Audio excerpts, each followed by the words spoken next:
துளாராசி அன்பர்களே, ஆடி மாதத்திலே உங்களுக்கு சாதகமான பலன்கள் என்னென்ன, கவனமாக இருக்க வேண்டிய விஷயங்கள் எவை எவை, இந்த மாதத்திலே வழிபட வேண்டிய தெய்வம், இதையெல்லாம் பார்க்க போகிறோம். ஃபஸ்ட்டு இந்த மாதத்தில் உங்களுடைய ஜீவன பாவம் வளைக்கிறது. 10ஆம் இடம் உத்தியோகஸ்தானம், வேலை, தொழில் போன்ற விஷயங்கள். இதுதான் உங்களுக்கு அனுகூலமாக இருக்கிறதுல ஃபஸ்ட்டு பிரதானமான விஷயம். ஏன்னா சூரியன் 10ஆம் இடத்துல இந்த மாதம் முழுக்க இருக்க போகிறார். 10ல் சூரியன் இருக்கிறது தான் இந்த மாதம். சூரியன்னு சொல்லக்கூடியவர் எங்கெல்லாம் இருந்தால் சிறப்பு அப்படின்னு பார்க்கும்போது 10ஆம் இடத்துல இருந்தால் சிறப்பு அப்படின்னு சொல்லக்கூடிய ஒரு விஷயம் இருக்கிறது. அதனால் இந்த மாதம் அனுகூலமாக இருக்கும். அந்த சூரியனோடு கூட யார்? குரு இருக்காங்க. ப்ளஸ் அந்த சூரியன் குருவோடு புதனும் சேருவார். மிதனத்தில் இருக்கக்கூடிய குரு கடகத்துக்கு வருவார். அப்போ 10ஆம் பாவத்தில் 2, 3 கிரகங்கள் இருக்கிறது நல்லது. ஏதாவது ஒன்றாவது இருக்கணும். இப்போ 3 இருக்கிறது. அதில் ஒரு நீச்சம் பெற்ற கிரகம் இருக்கிறத விட உச்சம் பெறக்கூடிய கிரகம் இருக்கிறது ரொம்ப சிறப்பு இல்லையா? அதனால் அது இன்னும் பலன் அதிகமாக தரக்கூடிய ஒரு அம்சமாக இருக்கிறது. அதனால் இந்த மாதம் உங்களுடைய வேலையில் நீங்கள் சிறந்து வரத்துக்கான மாதம். வேலையில் இருக்கக்கூடிய துளாராசி அன்பர்கள் எப்படியாவது இந்த மாதத்தில் கொஞ்சம் ஏதாவது ஒரு உயர்வை அடைஞ்சிடணும் அப்படின்றதுக்காக நிறைய முயற்சிக்கிறது, நிறைய உழைக்கிறது, போராடுறது. அதனால் கட்டாயம் உங்களுக்கு பெனிஃபிட் கிடைக்கும். வேலை இல்லாதவங்க இந்த மாதத்தில் 100% வேலையை பெற முடியும்.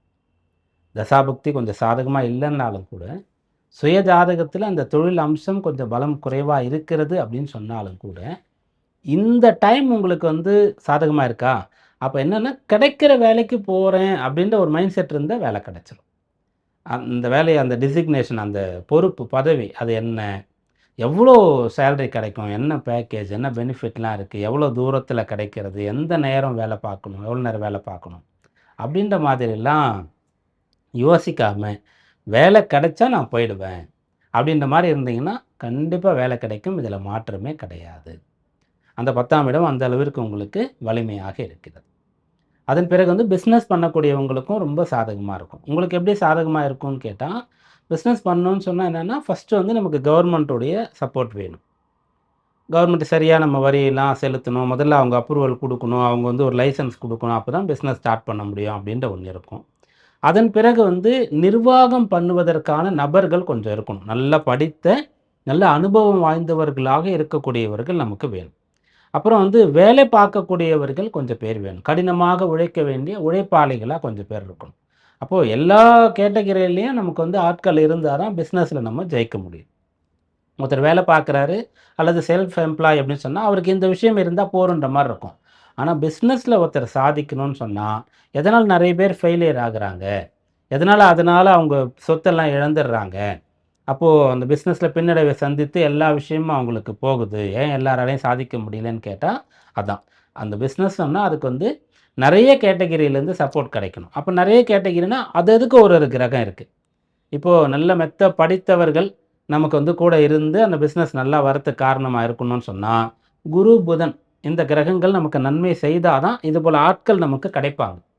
கிடைக்கிறவங்களும் நமக்கு வேலை பண்ணி கொடுப்பாங்க. அப்போது கடினமாக உழைக்க வேண்டியவங்கன்னு சொன்னால் சனி நம்முடைய ஜாதகத்தில் பலமாக இருந்தால் மட்டும்தான் வேலையாட்கள் கிடைப்பாங்க.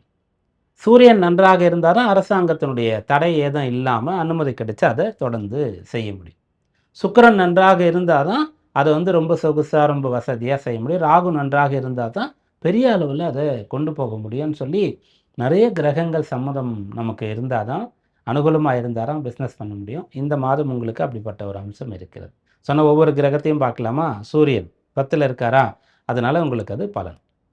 அப்புறம் புதன் 9, 10ஆம் இடங்களில் இருக்காரா, ரொம்ப சிறப்பு விசேஷமான ஒரு அம்சம். அப்புறம் குரு அவர் 10லே இருக்காரா, அது ஒரு அம்சம். ராகு 5ல் இருக்காரா, அது சூப்பராக இருக்குது. அப்போது இவ்வளோ விஷயங்கள் உங்களுக்கு சாதகமாக இருக்கிறது. சனியும் 6ல் இருக்கார். 6ல் இருந்தால் அது பலன் தான். இயற்கை அசுப கிரகங்கள் 6ஆம் இடத்துல இருந்தாலும் பலன் கொடுக்கத்தான் செய்யும் அப்படின்ற அம்சம் இதெல்லாம் நன்றாக இருக்கிறது. இதில் சுக்கிரன் மட்டும்தான் சாதகமாக இல்லை. அவர் தான் ராசி அதிபதி. அப்போது ரொம்ப ஈஸியாக, ரொம்ப சொகுசாக, கம்ஃபர்ட் ஜோனில் லக்ஸூரியஸாக ஹைஃபையான விஷயங்களை பண்ணுறதுன்றது கொஞ்சம் கஷ்டம். அதுக்கு தான் முதல்ல சொன்னோம், ரொம்ப போராடினா பாடுபட்ட பலனை அடையலாம் அப்படின்னு சொல்லிட்டு. சுக்கிரனும் நன்றாக இருந்தால் கண்ணை மூடிட்டு செய்கிற எல்லாமே உங்களுக்கு ஒர்க் அவுட் ஆகும் அப்படின்ற மாதிரி சொல்லியிருப்போம். அதனால் இந்த மாதம் இந்த ஆடி மாதம் துளாராசி அன்பர்கள் இந்த தொழில், உங்களுடைய உத்தியோகம் அப்படின்னு சொல்லக்கூடிய விஷயங்களில் முழுக்க முழுக்க வந்து கான்சன்ட்ரேட் பண்ணணும். இப்போ ஒரு கல்யாண விஷயம், கல்யாண வயசு வந்துருச்சு பையனுக்கோ பொண்ணுக்கோ, அவங்க வேலைக்குன்னு ட்ரை பண்ணிட்டு இருக்காங்கன்னு சொன்னால், நீங்கள் இந்த மாதம் எப்படி முடிவு எடுக்கலான்னா, வேலை கிடச்சிட்டோம், அப்புறம் கல்யாண விஷயங்கள் பார்க்கலாம், அப்படி எடுத்துக்கலாம்.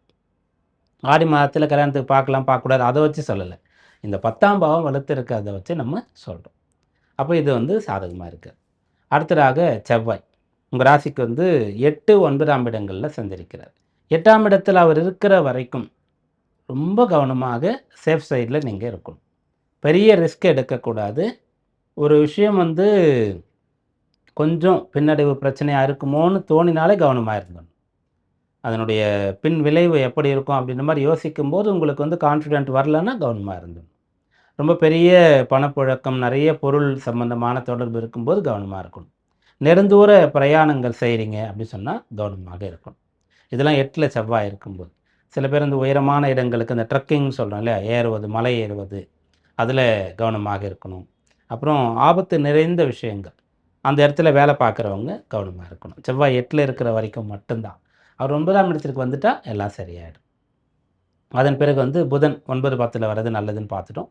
ராசியாதிபதி சுக்கிரன் 11ஆம் இடத்துல இருக்கார், அது நல்லது. ஆனால் கேதுவோடு சேர்ந்திருக்கார்.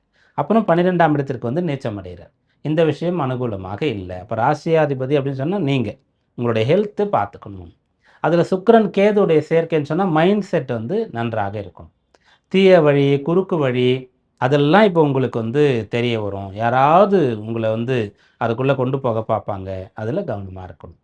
சில பேருக்கு வந்து என்னென்னா தன்னுடைய தைரியம், நம்பிக்கை, பலம் அப்படின்றது வந்து குறைந்த மாதிரி ஃபீல் பண்ணுவாங்க. அவநம்பிக்கை, தாழ்வு மனப்பான்மைன்ட்டு. அதை கட்டாயம் நீங்கள் கைவிடணும். அது உங்களால் முடியும், நீங்கள் கட்டுப்பாடோடு இருக்கிறீங்க அப்படின்னு சொன்னால் இந்த மாதத்தில் நம்ம முதல்ல சொன்ன மாதிரி உங்களுடைய வேலையில் நல்ல முன்னுக்கு உங்களால் வர முடியும். இந்த மாதத்தில் உங்களுக்கான வழிபாடு என்ன அப்படின்னு பார்க்கும்போது, ஆடி மாதத்தில் வரக்கூடிய பூரம். இந்த பூரம்னு சொல்கிறது வந்து சுக்கிரனுடைய நட்சத்திரம். சுக்கிரனுக்கு வந்து பரணி, பூரம், பூராடம்னு சொல்லக்கூடிய 3 நட்சத்திரங்கள் இருக்குது. அதில் பூரம், அது ஆடி மாதத்தில் 2 முறை வருகிறது. 2வது வர்றது ஆடி பூரம்னு விசேஷமான வழிபாடு. நீங்கள் 2 பூர நட்சத்திரத்துலையுமே வந்து விரதம் இருக்கிறது, அம்பாள் வழிபாடு செய்கிறது, ஆண்டாள் வழிபாடு செய்கிறது அப்படின்றது மிகச்சிறந்த பலனை கொடுக்கும்.